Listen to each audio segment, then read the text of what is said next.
선악은 세상에서는 윤리적인 문제이지만 교회에서는 기독교 윤리의 문제입니다.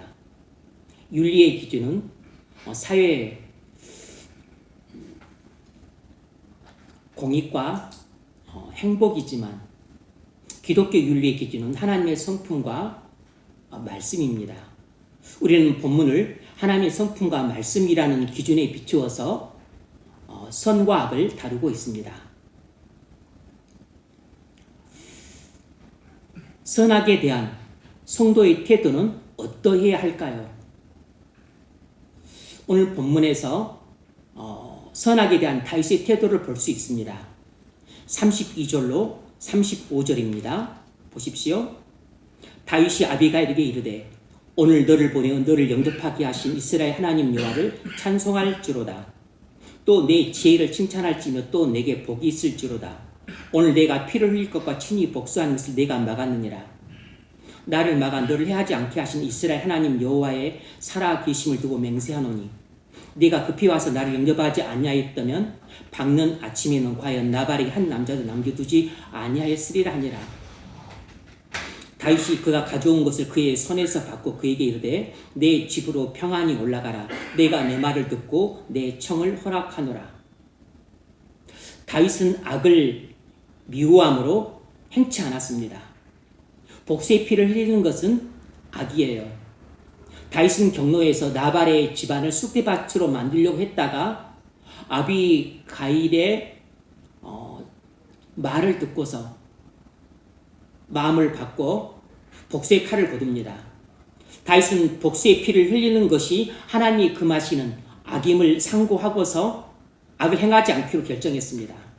동시에 다윗은 선을 사랑함으로 선을 행했습니다.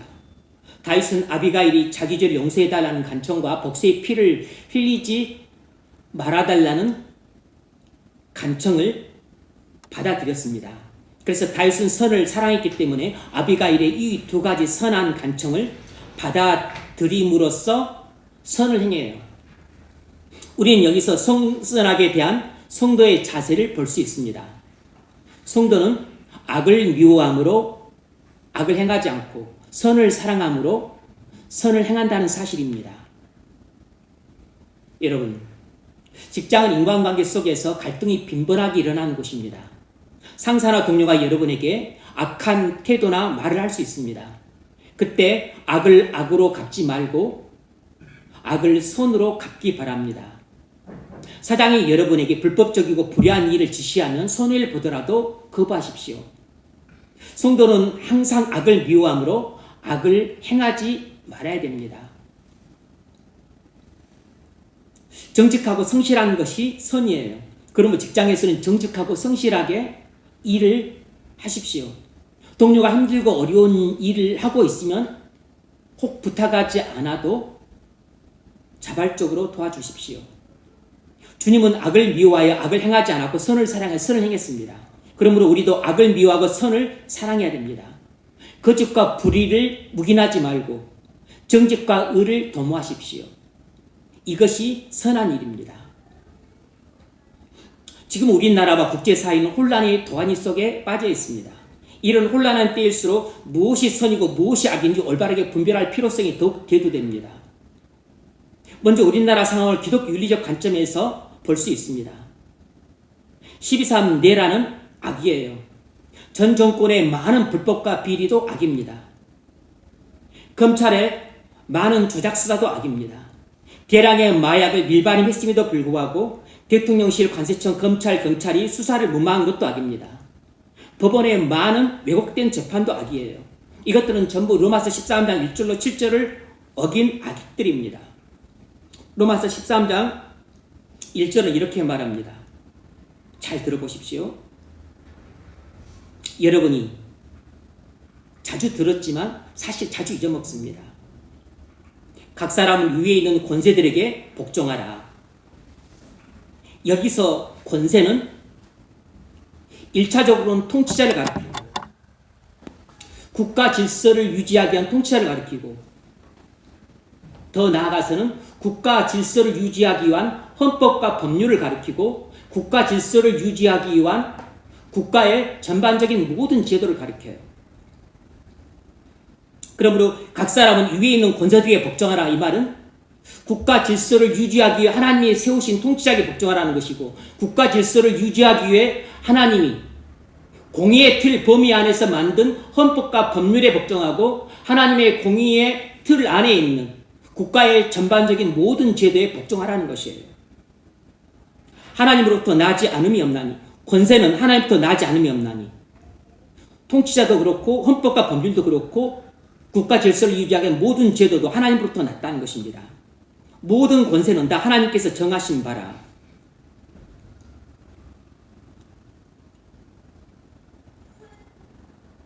통치자나 헌법과 법률이나 그리고 국가의 모든 제도는 하나님의 공의에 부합해야만 합니다.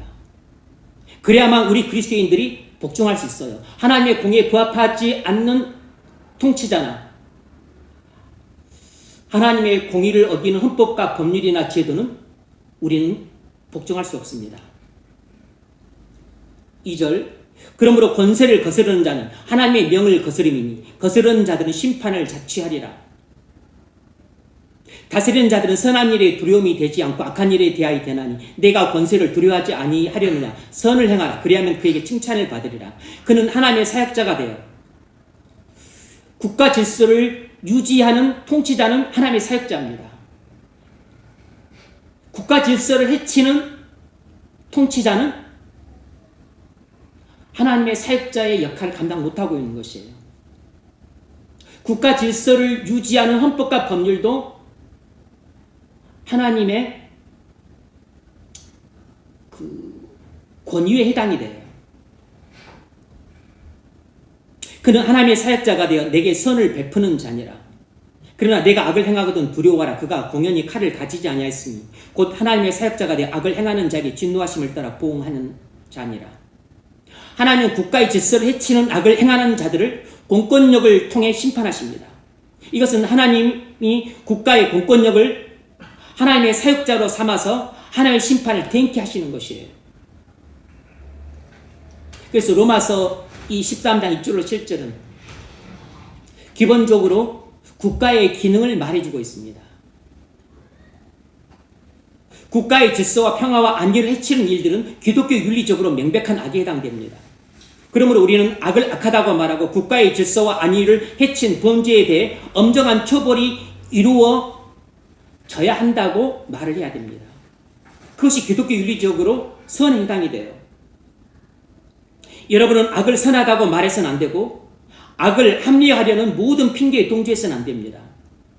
악한 일을 한 자들을 두둔하거나 악을 저지른 세력들을 지지하거나 악을 은근히 합리화하려는 양비론의 고개를 끄덕이는 것은 그것도 명백한 악입니다. 자신은 중립적인 입장에 있다고 하면서 12.3 내란 사태에 대해서 양비론의 입장을 취하는 사람들이 있습니다.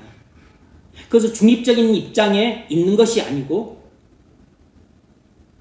내란이란 악의 본질을 호도하는 잘못된 태도입니다. 본인만 중립적인 입장이 있다고 착각하고 있는 것이에요. 하나님이 악하다고 말씀하신 것을 여러분의 선입관과 편견과 고정관념에 사로잡혀서 악이 아니라고 변명하는 악을 행치 마십시오. 하나님이 명백히 악하다고 말씀하신 것을 악이 아니라고 변명하려 들거나 선하다고 말한다면 여러분도 악인들의 편에서는 악을 저지르는 꼴이 되므로 하나님이 악인을 심판하실 때 악인들의 편에 선 여러분도 심판받게 될 것입니다. 그러므로 권세를 거스르는 자는 하나님의 명을 거스림이니 거스르는 자들은 심판을 자취하리라. 국가 질서와 평화와 안위를 유지하기 위한 헌법과 법률을 거스르는 것은 하나님의 권세를 거스르는 것이므로 하나님의 권세를 거스르는 자들은 하나님의 심판을 받게 되어 있습니다. 나발은 사울을 악하다고 말하고 다윗을 나발은 사울을 선하다고 말하고 다윗을 악하다고 말했습니다. 이것은 악인을 선하다고 그리고 선인을 악하다고 말한 셈이에요. 그래서 나발이 악인인 것입니다. 악인들은 악을 선하다고 말하고 선을 악하다고 말합니다. 만일 여러분이 악을 두둔하거나 악의 세력에 동조하거나 선을 악하다고 비난하면서 선에 속하지 않는다면 여러분은 나발처럼 악인에 해당되므로 나발 악인이 심판받았던 것처럼 여러분도 심판을 받게 될 것입니다. 그러므로 여러분뿐만 아니라 여러분 부모 형제들도 악을 선하다고 말하고 선을 악하다고 말하면서 선의 편에 서지 않고 악의 편에 서지 않도록 경계시키십시오. 하나님의 심판은 모든 악을 행하는 자들에게 공정하게 이루어집니다. 나발의 악인처럼 악을 악하다고 말하고 선을 선하다고 말해야 됩니다. 아비가일은 비록 자기 남편이었지만 나발을 불량한 사람이라고 말하면서 심판받기를 기원했습니다. 자기 집안을 멸하려는 다윗을 선이라고 말하면서 든든한 집을 세울 것이라고 축복했습니다. 아비가일처럼 사사로이 정실에 치우치지 않고 하나님의 성품과 말씀의 근거에서 악을 악이라고 말하고 선을 선이라고 말하는 사람들이 진정한 성도예요. 진정한 성도였던 다윗이 진정한 성도였던 아비가일을 알아보고 감복하고 칭찬했습니다. 우리 선입관은 대부분 무지와 편견과 고정관념으로 뒤범벅되어 있습니다. 여러분이 무지와 편견과 고정관념이 뒤범벅된 선입관에 사로잡혀서 사물을 바라보고 있다는 것을 알아채지 못하는 한 선악에 대한 분별과 시비에 대한 판단이 잘못될 수밖에 없습니다. 무지에서 벗어나고 편견을 바로잡고 고정관념을 해체하는 것은 하루아침에 이루어질 수 있는 단순한 일이 아닙니다. 성경적인 올바른 이해뿐만 아니라 성경에 대한 올바른 이해를 바탕으로 한 세상의 역사와 철학과 정치 경제에 대한 폭넓은 이해와 식견이 필요합니다. 그러나 우리가 모든 것을 다 알 수는 없고 다 알 필요도 없습니다. 우리에게 정말로 필요한 건 모든 것을 다 아는 지식이 아니라 하나님 앞에서 죄인으로 선 자의 겸손한 마음입니다. 선한 목자이신 주님을 항상 바라보는 한 마리 양으로서의 겸손한 마음이 정말 필요한 것이에요. 국제사회의 평화로운 질서를 깨뜨려서 혼란에 빠뜨리는 자들이 악인들입니다. 전쟁을 일으켜서 많은 인명을 살상하고 자국의 이익만 극대화되는 탐욕을 부리는 자들이 바로 악인들이에요. 그들이 누구입니까? 푸틴이나 시진핑이나 트럼프 같은 자들이 국제사회의 평화로운 질서를 깨뜨려 혼란에 빠뜨리는 악인들입니다. 이들은 다 극단적인 생각을 가진 구구나 극자들이에요. 하나님은 악인들과 함께하지 않습니다. 하나님은 악인 나발을 심판하신 것처럼 악인들을 반드시 심판하십니다. 하나님이 공의로 악인들을 심판하신다는 원리가 사회에서는 권선징악과 사회의 정의 구인으로 드러납니다. 우리는 그리스도인으로서 세상의 등불이 되어 이 어두운 세상을 비춰야 합니다. 오직 예수님만 세상의 구주시요 절대선이라는 빛을 비춰야 됩니다. 그러려면 우리가 이 세상에서 선악의 문제와 불법과 불의의 문제에 대해 올바른 시각을 갖고 올바른 스탠스를 취해야 됩니다. 그래야 우리를 통해서 정말 예수님이 절대선이시고 그리고 사단이 절대악이고 그리고 예수님이야말로 이 혼란스러운 세상의 진정한 구주라는 빛이 드러날 수 있습니다.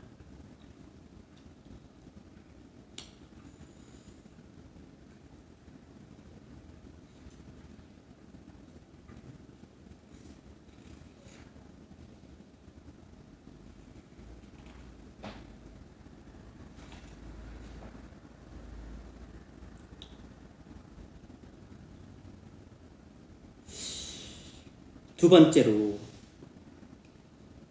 하나님은 악인들을 심판하신다는 사실입니다. 하나님은 악인들을 심판하세요. 36절로 38절을 보십시오. 아비가일이 나발에게로 돌아오니 그가 왕의 잔치와 같은 잔치를 그의 집에 배설하고 크게 취하여 마음에 기뻐함으로 아비가일이 밝는 아침까지는 아무 말도 하지 아니하다가 아침에 나발이 포도주에서 깬 후에 그의 아내가 그에게 이 일을 말하며 그가 낙담하여 몸이 돌과 같이 되었더니 한 열흘 후에 여호와께서 나발을 치심에 그가 죽으니라. 탐욕스러운 부자였던 나발은 악을 선하다고 말하고 선을 악하다고 말했던 악인이었습니다. 마침내 하나님은 악인 나발을 치셨습니다. 심장이 돌처럼 굳어 열흘 만에 죽었어요. 하나님이 친히 악인을 심판하셨습니다. 민수기 16장을 보면 고라와 그 일당이 하나님의 종 모세를 대적했다가 땅이 갈라져 그들을 일시에 삼켰습니다. 고라와 그 일당은 두 가지 점에서 하나님의 권위를 거역했습니다. 첫 번째로 영적 지도자로서 하나님의 종인 모세를 대적했다는 점이고, 두 번째로 국가 지도자로서 하나님이 세우신 종인 모세를 대적했다는 점입니다.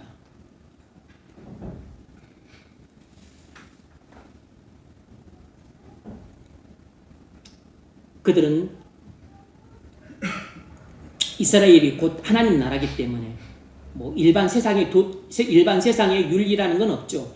거기서는 말 그대로 기독교 윤리가 곧 세상 윤리였던 겁니다.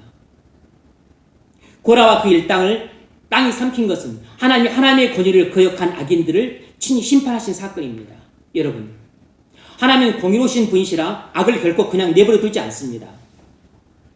하나님은 한눈이 멀었거나 두 눈을 감고 계신 봉사가 아니에요. 하나님은 어떤 사소한 악이라도 그것을 그냥 못 본 채 내버려 두지 않습니다. 하나님은 이 세상에서 완전히는 아니더라도 부분적으로 악을 심판하고 계세요. 배은망덕이라는 악을 저지르지 마십시오. 하나님이 기름 부신 자를 능멸하는 악을 저지르지 마십시오. 탐욕스럽게 자기 배만 불리는 악을 저지르지 마세요. 사회적 약자들을 외면하고 도와주지 않는 악을 저지르지 마십시오. 이것들은 전부 나발이 저질렀던 악입니다. 하나님은 이 세상에서도 일정 부분 심판하시지만 마지막 날 완전한 심판을 하신다는 사실을 명심하셔야 됩니다. 하나님은 이 세상에 넘치는 악을 홍수로 심판하셨습니다. 그것이 노아 홍수 심판 사건이에요. 하나님은 이 세상에 넘치는 불의와 음란함을 불로 심판하셨습니다. 그것이 소돔과 고모라의 유황불 심판 사건이에요. 주님은 마태복음 13장에서 알곡과 가라지 비유를 통해 세상 끝날에 천사들이 가라지를 모아 불에 던지듯 악인들을 모아 지옥불에 던지는 심판을 할 것이라고 말씀하셨습니다. 이렇게 말씀하신 것은 항상 마지막 날 심판을 염두에 두고 이 세상을 살라는 주님의 권면이에요. 마지막 날 이 세상의 모든 악인들은 그리스도의 심판을 받게 됩니다. 그것이 계시록 20장 12절 이하에 나와 있습니다. 내가 보니 사도 요한이 일종의 유체 이탈을 해서 밤모섬에 유배되어 있는데 주일에 그가 성령의 감동을 받아 하늘로 올라가서 장차 이루어질 그 심판과 그리고 구원을 봤어요. 그리고 영광스럽게 세워질 하나님 나라도 봤습니다. 20장은 심판 대목입니다. 내가 보니 죽은 자들이 큰 자나 작은 자나 그 보좌 앞에 서 있는데, 그러니까 모든 죽었던 자들이 이제 그리스도의 이 땅에 대한 심판이 끝나고 모든 죽은 자들이 심판받기 위해서 그리스도의 백보자 심판대 앞에 줄줄이 서 있는 것입니다. 대통령을 지냈던 사람이건 거지든 다 서 있는 것이에요. 책들이 펴있고 또 다른 책이 펴졌으니 곧 생명책이라. 죽은 자들이 자기 행위를 따라 책들에 기록된 대로 심판을 받으니 각 사람이 자기 행위대로 심판을 받고 사망과 음부도 불못에 던져지니 이것은 둘째 사망 불못이라. 누구든지 생명책에 기록되지 못한 자는 불못에 던져지리라. 누구든지 생명책에 기록되지 못한 자는 불못에 던져지더라. 최후 백보자 심판에서 하나님은 공의로 악인들을 완전히 심판하십니다. 악인들에 대한 하나님의 공의로운 완전한 심판이 바로 지옥불에 던져 넣어 영원한 형벌을 받게 하는 것이에요. 여러분, 이 땅에 살 때 받는 약간의 심판도 무섭지만 진짜 무서운 것은 재판장 되신 그리스도께서 백보자 심판대 앞에서 행하시는 심판입니다. 그때 그 심판대 앞에 여러분이 악인으로 서지 않도록 조심하십시오. 그것이 여러분이 이 땅에 사는 날 동안 해야 될 가장 중요한 일입니다. 백보자 심판대 앞에 여러분이 악인으로 서지 않고 의인으로 서도록 준비하는 것이 여러분이 이 땅에 사는 날 동안 해야 될 가장 중요한 사명이에요. 어떻게 해야 됩니까? 그리스도를 믿고 죄사함 받고 의롭다함 받아야 됩니다. 그래야 백보자 심판대 앞에 의인으로 설 수 있습니다. 그래야만 지옥불에 던져지는 심판을 피할 수 있어요. 그리스도를 믿고 죄사함 받고 의롭다함 받는 것 외에는 백보자 심판대 앞에서 악인으로 심판받아 지옥불에 던져지는 것을 피할 수 있는 다른 길이 없습니다.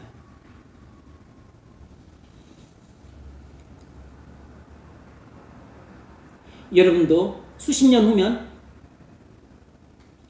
죽게 됩니다. 모든 사람은 시한부 인생이에요. 우리가 죽자마자 심판대 앞에 서는 건 아니지만 그리스도의 재림 후에 백보자 심판이 있지만 그러나 어쨌든 죽으면 우리 영혼은 낙원이나 음부를 가기 때문에 또 심판을 받는 것은 사실이에요. 그때 악인으로 서느냐 의인으로 서느냐 이것이 우리의 운명을 영원히 가름합니다.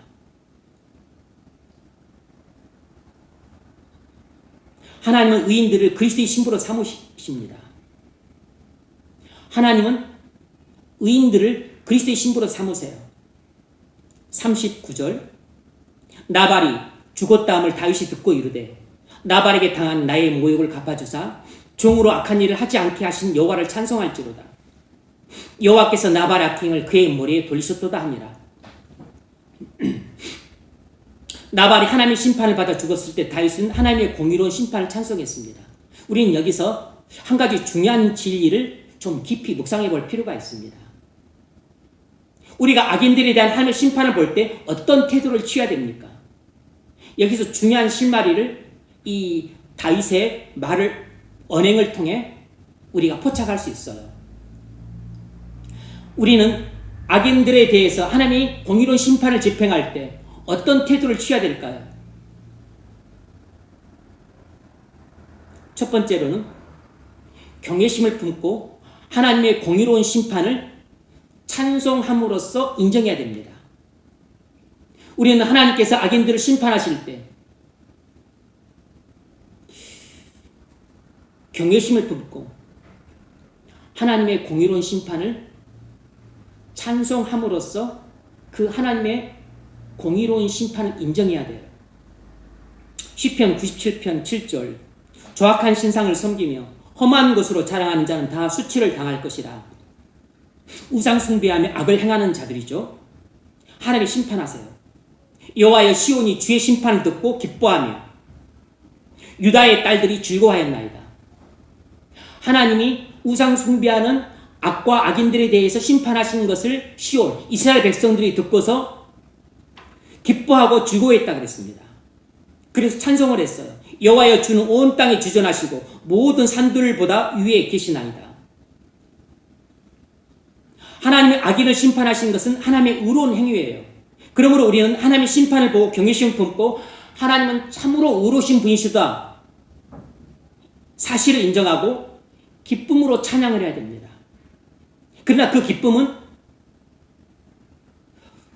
악인들의 이 고통을 당하는 기쁨이 아니고 악인들이 고통을 당한 것에 대한 기쁨이 아니고 하나님의 공의가 드러나는 것에 대한 경건한 기쁨입니다. 이것은 사소한 차이가 아니라 천양지차예요. 악인들이 고통당하는 것을 고소하면서 박수치면서 시었고 잘했다. 이런 식으로 조롱하면서 기뻐하면 안 되는 겁니다. 그런 기쁨을 말하는 게 아니에요. 모든 악인과 악에 대한 하나님의 공의가 우리는 심판이 행해짐으로써 이 땅에 정의가 구현되도록 하신 것에 대해 하나님의 공의로운 심판을 기쁨으로 찬송하는 것입니다. 세상이 오해하지 않도록 각별한 주의가 필요한 대목입니다. 우리는 하나님의 공의로운 심판을 찬송하지만 동시에 악인의 죽음을 슬퍼해야 됩니다. 이것이 그리스도인들의 신앙의 아주 오묘한 균형이에요. 악인들에 대한 하나님의 심판을 조용히 찬송하지만 동시에 하나님의 심판을 받아 악인들이 죽는 것을 슬퍼해야 되는 겁니다. 하나님의 심판은 찬송하지만 악인들의 죽음은 눈물을 흘리며 슬퍼해 줘야 돼요.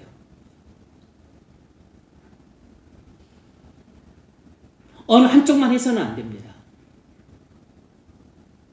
하나님의 심판을 찬송만 하고 악인들의 죽음에 대해서는 고소하다고 박수 쳐서는 안 돼요. 악인들이 죽는 것을 그냥 슬퍼만 하고 하나님의 공의로운 심판에 대해서는 아무런 태도도 취하지 않아서도 안 돼요. 둘 다를 해야 됩니다.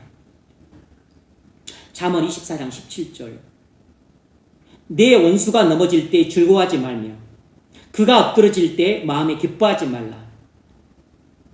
그러니까 악인이 멸망당할 때 즐거워하지 말고 악인이 하나님의 심판을 받을 때 기뻐하지 말라는 것입니다. 여호와께서 이것을 보시고 기뻐하지 아니하사 그의 진노를 그에게서 옮기실까 두려워하니라. 네가 만약 악인이 죽는 것을 기뻐하고 악인이 심판받는 것을 박수치고 춤을 춘다면 하나님의 진노가 너한테도 임할 수 있다고 경고합니다. 에스겔서 18장 23절도 그 점을 말해요. 주 여호와께서 이르시되 내가 어찌 악인이 죽는 것을 조기민들 기뻐하랴. 하나님은 악인을 심판하시고 나서도 악인이 죽는 것을 하나님조차도 기뻐하지 않는다는 것입니다. 내가 어찌 악인이 죽는 것을 조기민들 기뻐하랴. 그가 돌이켜 그 길에서 떠나 사는 것을 기뻐하지 않냐겠느냐. 하나님이 기뻐하시는 것은 악인들이 회개하면서 기뻐한다는 것입니다. 하나님은 악인의 죽음을 기뻐하지 않으십니다. 그러므로 우리도 악인의 죽음을 보고 기뻐하거나 조롱해서는 안 됩니다. 그런데 우리는 자칫 많은 실수를 해요. 악인들이 하나님의 심판을 받는 것을 보고 쾌재를 부리거나 기뻐하고 그리고 속으로 고소하게 생각합니다. 세상 사람들은 대부분 그래요. 또 그런 게 당연합니다. 그런데 우리 그리스도인은 이 점에 있어서 각별히 조심해야 됩니다. 그건 균형을 좀 잃어버린 것이에요. 악인에 대한 하나님의 공의로운 심판은 인정하고 찬송을 해야 되지만 그러나 악인이 멸망받는 것을 즐거워해서는 안 돼요. 악인의 죽음을 고소해하거나 조롱해서는 안 됩니다. 악인의 죽음에 눈물 흘리는 것이 하나님의 마음을 갖고 있는 사람의 마음입니다. 오히려 나도 그와 같은 죄인이었으나 은혜로 구원받았다는 겸손한 마음으로 자신을 돌아봐야 됩니다. 하나님께서 악인들을 심판하시는 목적이 단순히 악인들을 형벌 주신 데 있는 것이 아니고 우리에게 경고함으로써 회개할 기회를 주고자 하시는 데 있다는 사실을 명심하십시오. 그러므로 우리는 악인의 심판을 보고 애통해하면서 동시에 우리는 우리의 죄악을 살피고 회개 자리로 나가야 됩니다. 그리고 구원의 경각심을 가져야 돼요. 주님이 이 말씀을 하셨어요. 누가복음 13장 3절 너희도 만일 회개하지 않으면 다 이와 같이 망하리라. 망대가 무너져서 예수님 당시에 많은 사람들이 죽었습니다. 그것이 악인들에 대한 하나님의 심판일 수 있어요. 그런데 이런 일이 일어났었을 때 우리가 취해야 될 자세가 무엇인지를 주님이 말씀하고 있는 것입니다. 만일 너희도 회개하지 않으면 다 이와 같이 망하리라. 악인들에 대한 하나님의 심판을 보고서 우리가 해야 될 태도는 회개하는 자세를 취해야 된다는 것입니다.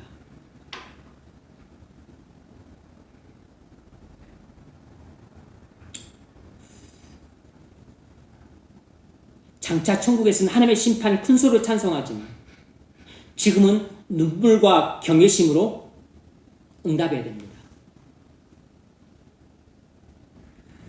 지금은 은혜의 때이므로 우리는 자비와 긍휼의 마음으로 세상을 바라보고 전도해야 될 때입니다. 그래서 지금은 누군가 악인이 하나님의 심판을 받아 죽었을 때 우리는 경외심을 품고 하나님의 공의의 심판을 마음속으로 찬송할지라도 겉으로는 악인들의 죽음을 진심으로 애통해야 돼요. 속으로는 경외심을 품고 하나님의 엄중한 공의로운 심판을 찬송하지만 겉으로는 악인들의 죽음을 애통해야 됩니다. 이건 표리부동하라는 뜻이 아니에요. 이건 표리부동이 아닙니다.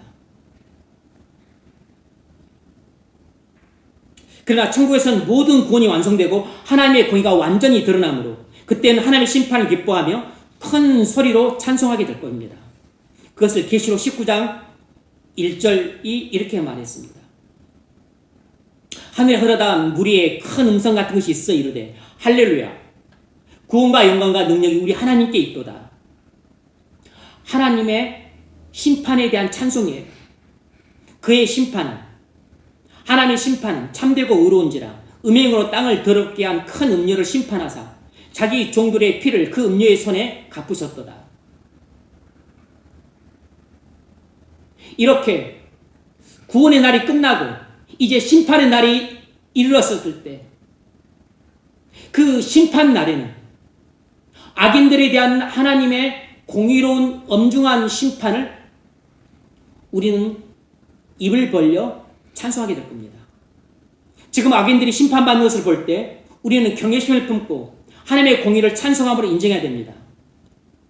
그러나 악인들의 멸망을 슬퍼하면서 겸손히 자신을 돌아보고 자기 죄를 회개해야 돼요. 무엇보다도 복음을 전할 기회로 삼아야 됩니다. 왜냐하면 지금이 은혜의 때이기 때문이에요. 오늘이 구원의 날이기 때문입니다. 악인의 심판을 보며 웃는 자는 하나님의 마음을 모르는 사람입니다. 악인의 심판을 보며 눈물 흘리는 사람은 하나님의 마음을 아는 사람이에요. 지금 우리는 눈물로 기도할 때입니다. 악인의 심판을 보며 하나님의 공의를 찬송하면서 동시에 악인의 멸망을 슬퍼해야 돼요.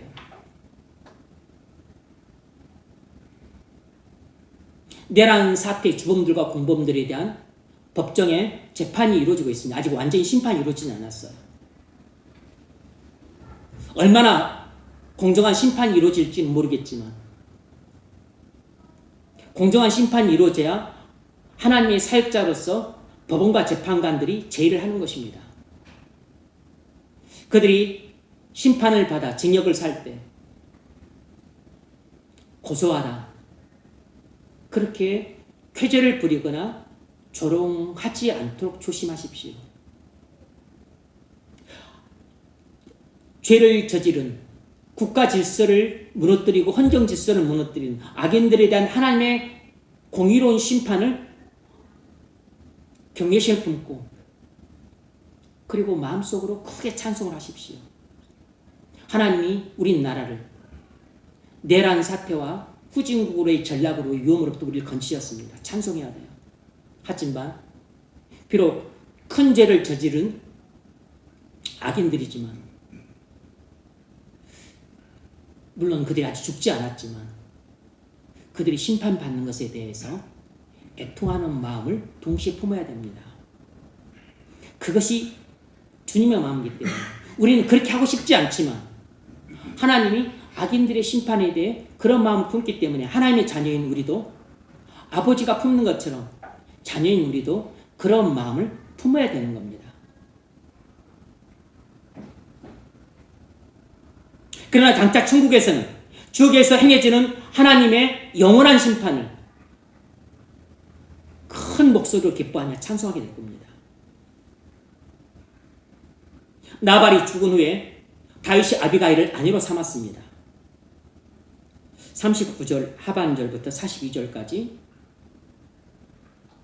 잘 들어보십시오.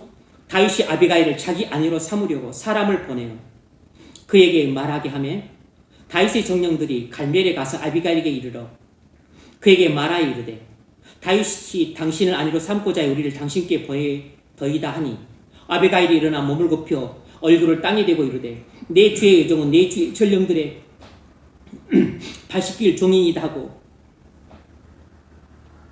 아비가일이 정말로 겸손한 여인이죠. 정말로 겸손한 여인이에요. 정말 흠잡을 데 없는 정말 현숙한 여인입니다. 아비가일이 일어나서 나귀를 타고 그를 뒤따르는 처녀 5과 함께 다윗의 전령을 따라가서 다윗의 아내가 되니라. 다윗은 현숙한 여인 아비가일을 아내로 삼습니다. 하나님께서 선한 자를 구속사에서 가장 높이시는 방법이 무엇인 줄 아십니까? 그리스도의 신부로 삼는 것이에요. 우리는 그리스도를 믿어 죄사함 받고 의롭다함 받았습니다. 하나님이 의인된 우리를 가장 높이시는 방법은 만왕의 왕이시오 만주의 주이시고 천상천하에서 가장 높으신 그리스도의 신부로 삼는 것입니다. 이것이 하나님이 그리스도를 믿어 죄사함 받고 의롭다함 받은 우리를 천상천하에서 가장 높이시는 방법이에요. 그리스도의 신부로 삼는 것입니다. 하나님은 악인 나발을 치신 반면에 선인 아비가일을 다윗의 아내로 주셨습니다. 이 장면은 구속사적으로 중요한 진리를 보여줍니다. 악인들에 대한 하나님의 공의로운 심판과 선인들에 대한 하나님의 사랑스러운 구원을 보여줘요. 그런데 선인들에 대한 하나님의 사랑스러운 구원이 선인들을 그리스도의 신부로 삼는 것으로 나타납니다. 하나님은 아비가일을 다윗의 아내로 삼으셨어요. 장차 하나님은 우리를 그리스도의 신부로 삼으실 것입니다. 하나님은 악인들을 심판하시고 의인들을 그리스도의 신부로 삼으십니다. 그리스도의 신부된 교회의 영광스러운 모습을 계시록은 거룩한 성 예루살렘으로 묘사합니다. 계시록에 묘사된 거룩한 성 예루살렘은 그리스도의 신부된 교회의 영광스러운 모습을 묘사하고 있는 것이에요. 계시록 21장 9절입니다. 7대접을 가지고 마지막 7장을 담은 7천사 중 하나가 나와서 7대접의 천사는 심판을 행하는 천사예요. 이리 오라. 내가 신부 곧 어린 양의 아내를 내게 보이리라 하고 성령으로 나를 데리고 크고 높은 산으로 올라가 하나님께로부터 하늘에서 내려오는 거룩한 성 예루살렘을 보이니. 그리스도의 신부의 모습이 무엇이냐면 거룩한 성 예루살렘이에요. 그리스도의 신부는 구원받은 모든 그리스도인들, 그리스도의 몸인 교회, 구원받은 모든 그리스도인들이 바로 그리스도의 신부가 되는데, 구원받은 모든 그리스도인들이 총합인 이 그리스도의 신부가 바로 천국에서는 거룩한 성 예루살렘으로 등장을 합니다. 근데 이 거룩한 성 예루살렘의 모습이 얼마나 아름답냐면 하나님의 영광이 있어 그 성의 빛이 지극히 귀한 보석 같고 벽옥과 수정같이 맑더라. 그리스도의 신부된 우리의 모습은 형언할 수 없을 정도로 아름답게 빛나고 찬란하고 영광스러운 모습이에요. 이 세상에서 그리스도의 신부의 모습보다 더 아름답고 더 빛나고 더 찬란하고 더 영광스러운 모습은 절대로 없습니다. 온 우주에서 가장 밝게 빛나고 가장 아름답고 그리고 가장 찬란하고 그리고 가장 고귀하고 거룩하고 영광스러운 모습은 그리스도의 신부된 거룩한 성 예루살렘의 모습이에요. 이것이 장차 그리스도의 신부가 될 우리의 모습입니다. 따라서 나발의 죽음과 아비가일의 결혼은 단순한 개인사가 아니라 악인에 대한 하나님의 공의로운 심판과 의인에 대한 하나님의 사랑 어린 구원을 드러낸 사건이에요. 오늘 본문은 구속사의 주제를 완벽하게 요약해주고 있습니다. 나발의 죽음을 통해 악인들에 대한 하나님의 공의로운 심판을 드러냅니다. 동시에 아비가일을 다윗의 아내로 삼음을 통해서 의인들을 그리스도의 신부로 삼으시는 하나님의 사랑 넘치는 구원을 드러내요. 이것이 성경 전체의 구속사의 핵심 주제입니다. 성경 전체의 구속사의 핵심 주제가 무엇입니까? 악인들을 하나님이 영원히 심판하시고 그리고 의인들을 하나님이 영원히 구원하신다는 것입니다. 그런데 의인들을 하나님이 영원히 구원하시는 방법이 뭐죠? 온 세상의 구주 되시는 그리스도의 신부로 삼는 것입니다. 우리가 어떻게 살아야 될까요? 우리는 신랑 되신 그리스도를 맞이하여 혼인잔치에 들어갈 그리스도의 신부로서 준비하는 자세로 이 땅을 살아야 됩니다. 마태복음 25장에 슬기로운 5처녀의 비유가 나옵니다. 이 5처녀들은 신랑을 맞이할 준비를 하고 살다가 마침내 신랑이 오자 혼인잔치에 들어갑니다. 그런데 어리석은 5처녀들은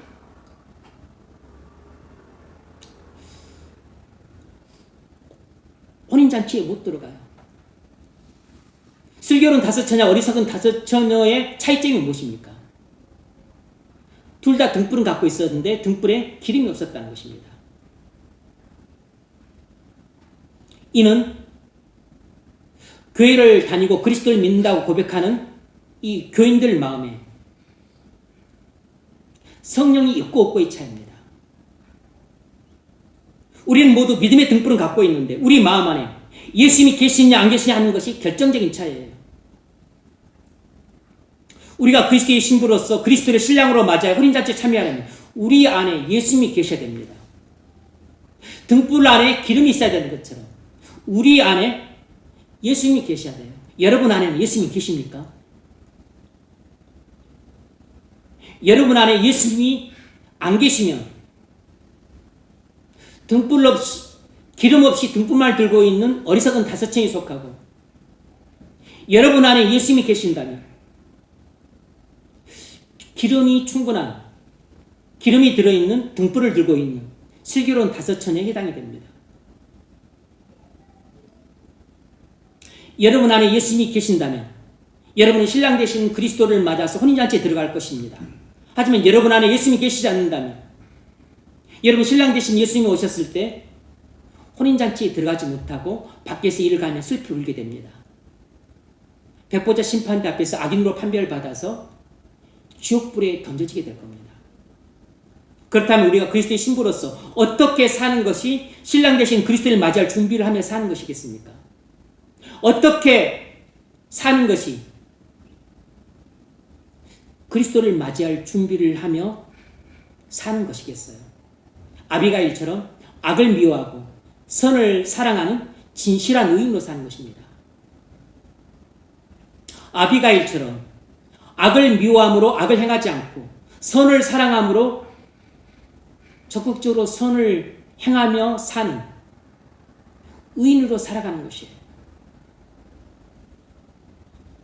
오늘 본문은 선악에 대한 완전한 종말을 보여줍니다. 오늘 설교 제목은 선악에 대한 종말이에요.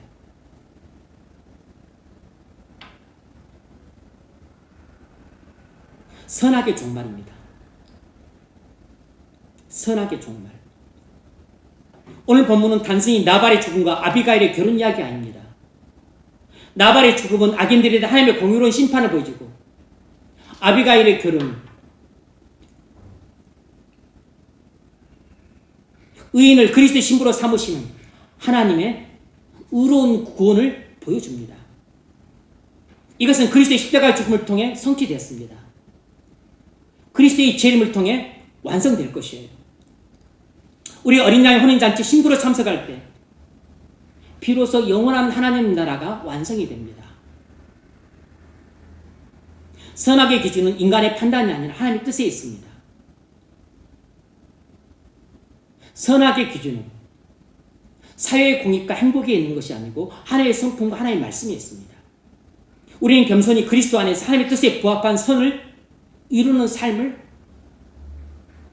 살아가도록 부단히 노력해야 됩니다. 그건 노력으로 안 돼요. 노력하면서 또 노력으로 안 된다는 말은 무엇입니까? 그건 주님이 하시는 것이에요. 주님이 우리 안에서 하시는 것입니다. 주님이 우리 안에서 그 일을 행하실 때 우리는 믿음으로 순종함으로 우리 안에서 선을 이루시는 주님의 사역에 동참하는 것입니다.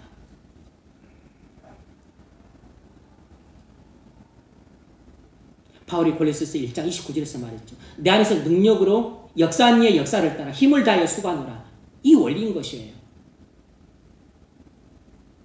내 안에서 능력으로 역사한 이의 역사를 따라 힘을 다하여 수고하노라. 우리는 힘을 다하여 수고해야 됩니다. 근데 힘을 다하여 수고한다고 해서 내가 무슨 일이라도 선한 일을 하나 드릴 수 있는 게 아닙니다. 내 안에서는 역사하는 이의 역사가 있어야 돼요. 다시 말하면 내 안에서 예수님의 역사를 따라서 나는 힘을 다해 수고를 할 뿐인 것입니다. 그때 내가 비로소 선한 일을 예수님이 나를 통해서 이루시는 것입니다. 나는 나발처럼 선의 편에 서지 않고 악의 편에 서는 자인가 돌아보셔야 됩니다. 나발처럼 배은망덕하고 탐욕스럽고 어리석게 사는 악인이 아닌가 여러분 자신을 돌아보셔야 돼요. 나는 아비가일처럼 하나님의 뜻을 분별하고 선을 이루는 도구가 되고 있는가? 나는 서로 죽이겠다 살겠다 이렇게 싸우고 다투는 사람들을 화평케 하는 선의 도구로 살고 있는가? 아니면 오히려 사이 좋은 사람들을 말을 옮기고 이간질을 함으로써 서로 다투고 분열케 하는 그런 사람으로 살고 있는가? 여러분 자신에게 물어보십시오.